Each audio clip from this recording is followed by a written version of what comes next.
If it's 30, if it's less than 30, then it's too few to count, TFTC. If it's more than 30, it's too numerous to count. So if there's a trick question on there that says 28 on the plate, then your answer should be inconclusive. We don't know, we can't count, right? So we're looking for between 30 and 300. And so if she won't have you count 1, 2, 3, 4, 5, 6, 7, 8 and count to 180, it'll give you the number on there. But if you're between 30 and 300, oh, I shouldn't have done that here. I gave you an example, but this is wrong because you need more than 30. So what you need to do, the one part I didn't want you guys to forget is that you have to average the 2 plates. Remember we had 2 plates, and on the 2 plates you had to average the number. So you need to make sure that the scientific notation matches up, and then you can average the 2. So I gave you an example up there. You wouldn't probably use that in an example because it's 28 on your colonies.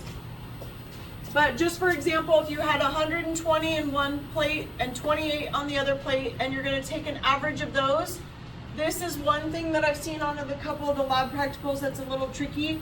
One says 120 times 10 to the minus 4. One says 28 times 10 to the negative 3rd dilution. And so you want to make sure those are equal.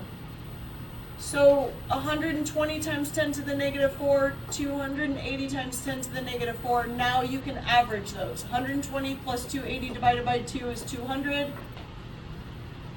times 10 to the negative 4. And then you go 1, 2, 2.0 times 10 to the negative 6. Did I lose ya? Okay.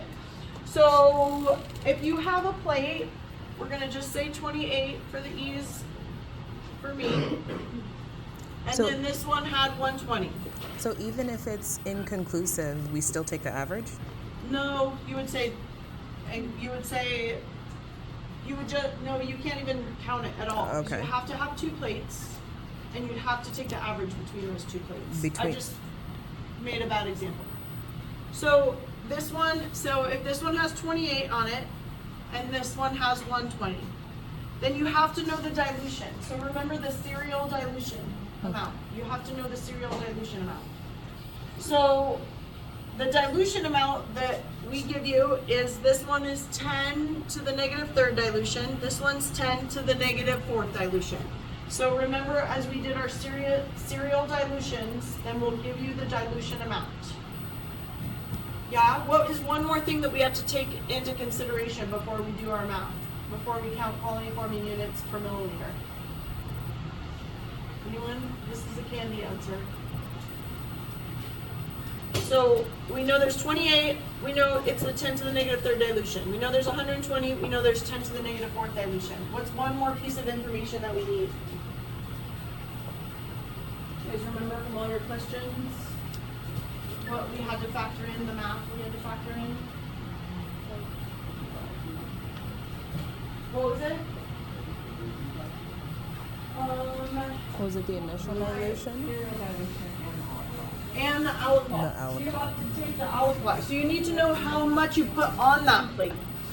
So if we put a gallon on that plate, are we going to be able to count it correctly? Well, it depends. If you put a gallon on a plate and there's 32 bacteria, the government says we can count it.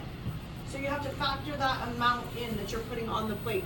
So let's just say for ease that it's 1 milliliter, because when it's 1 milliliter, you can just use the denominator.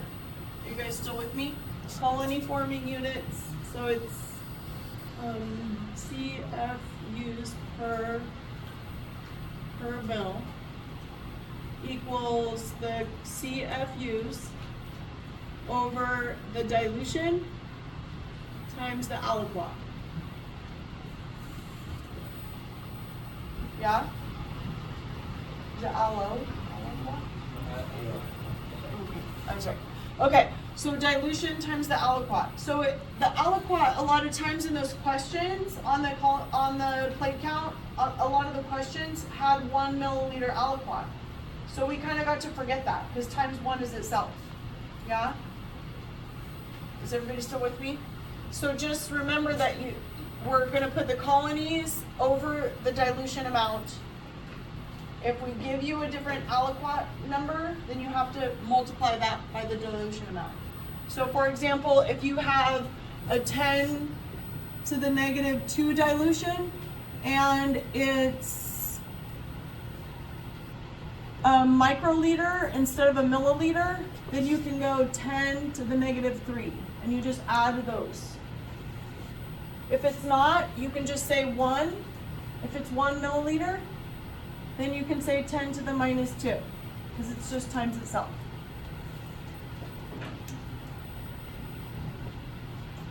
Okay, so now we have 28 times 10 to the negative third and 120 times 10 to the negative fourth.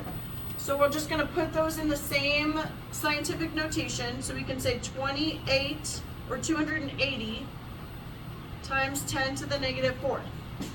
And this one, we can say 120 times 10 to the negative fourth.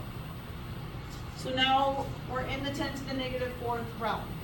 So we add those two together, that's 400. We divide by 2, that's 200. The answer is 200 times 10 to the negative fourth. So 200 times 10 to the negative fourth, you need to move the decimal over so that you have the right significant figures. So you go 2.0 times 10 to the negative 6. Yeah? So 200 times 10 to the negative fourth is the same as 2.0 times 10 to the negative 6. So now you compare that, is it safe or not? So the test will tell you, oh, it's 108 times 10 to the negative 6. Well, we have 2 times 10 to the negative 6, it's safe. Or if it says 54 times 10 to the negative 5 is unsafe, then you're over that, you're unsafe. Yeah? Yeah. Kind of? Okay, so I forgot to bring that up, but what is the whole point of the plate count? Safety, milk safety, or fluid, any kind of fluid safety. Or, you know, they do this with anything. They do it with, in your lab example, it has sprouts or any kind of food. So they look at safety and we look at bacterial growth. And so we're doing serial dilution, but also we have to remember our pipettes. So this is when we started working on our pipetting. Yeah, so one part was serial dilution, the second part was counting CFUs per mil, and the third was to make sure we have our pipetting down. So here's a P10, here's our 3 pipettes. There's P20s too, but you won't ask you that. So here's a P10. Here's a P100, here's a P1000. So if you need to look at these before you go, twist this around and see if you can guess. So one thing, remember pipetting, how do we pull liquid out? What do we do? So remember, when we pull liquid out, we go to 1 stop, and then when we expel liquid, we go to 2 stops. Yeah? Okay. Everybody remember that? And then when when it's almost at its max, so P is the maximum pipette number. So if it's a P10, and right here, these are all micropipettes, so it's always microliters. Always microliters. So here we're at P, if this is P10, and I push this down really far, it's almost at its max. So I can guess it's pretty close to P10. So then I already kind of can answer the question. Is it at the maximum is it almost 10 microliters? Or can you barely lift it up and it's almost at 1 microliter? Yeah? Okay, so you can automatically look at it that way. And then, so here, if you have a P10, what is this? How many microliters is this? What is it? 3.5. 3.5 microliters. What about a P100 that says this? 35. So if this said 1, it would be at its very, very max. You can only go to 100 would be its max. Okay, last one is P1000. What is this one? 350. Yes, 350.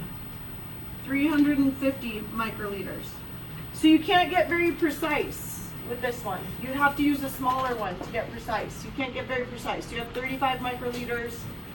If this is, I'm sorry, 350. If this is a 1, that would be 1,000. Yeah? Okay. Okay, moving on.